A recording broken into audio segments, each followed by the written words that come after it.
En seulement quelques heures, l'affaire autour de la disparition de Karine Esquivillon a connu de nombreux rebondissements. Pour cause, l'époux de la mère de famille, récemment interrogé par les gendarmes dans le cadre de l'enquête, a avoué l'avoir tuée. Une grande avancée dans cette affaire judiciaire qui a, bien évidemment, été évoquée dans les médias. Notamment chez Bruce Toussaint, ce vendredi 16 juin, sur BFM TV. Malheureusement, lorsque le journaliste a interrogé son correspondant, présent en Vendée pour l'occasion, un grand moment de malaise s'est fait ressentir. En effet, lorsque Bruce Toussaint a demandé à son correspondant quelle était la réaction de la famille, quand ils ont appris la mort de Karine Esquivillon, la réponse obtenue a été assez maladroite.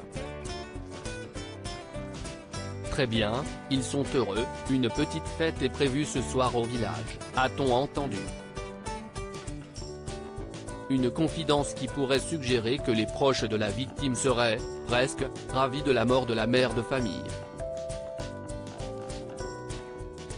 Cependant, le journaliste présent sur place a ensuite précisé que les proches de Karine Esquivillon étaient, au contraire, effondrés par la nouvelle. Une réaction qui, compte tenu de la gravité des faits, est clairement plus sensée que la première confidence partagée. Mort de Karine Esquivillon, qu'a raconté son époux aux enquêteurs? Si au départ de l'enquête, Michel Pial avait assuré que son épouse était partie délibérément du domicile conjugal, il a cependant souvent changé de discours. Ce qui avait énormément perturbé les proches de la mère de famille qui, dans la presse, avait souvent pointé du doigt de nombreuses incohérences dans ses prises de parole. Mais voilà, face aux enquêteurs et comme l'a révélé Le Parisien, Michel Pial est vite passé aux aveux. L'homme évoque un accident, à l'arme à feu, dans des circonstances encore floues, ont précisé nos confrères. En ce qui concerne le corps, le brocanteur en ligne l'aurait simplement dans un bois en Vendée.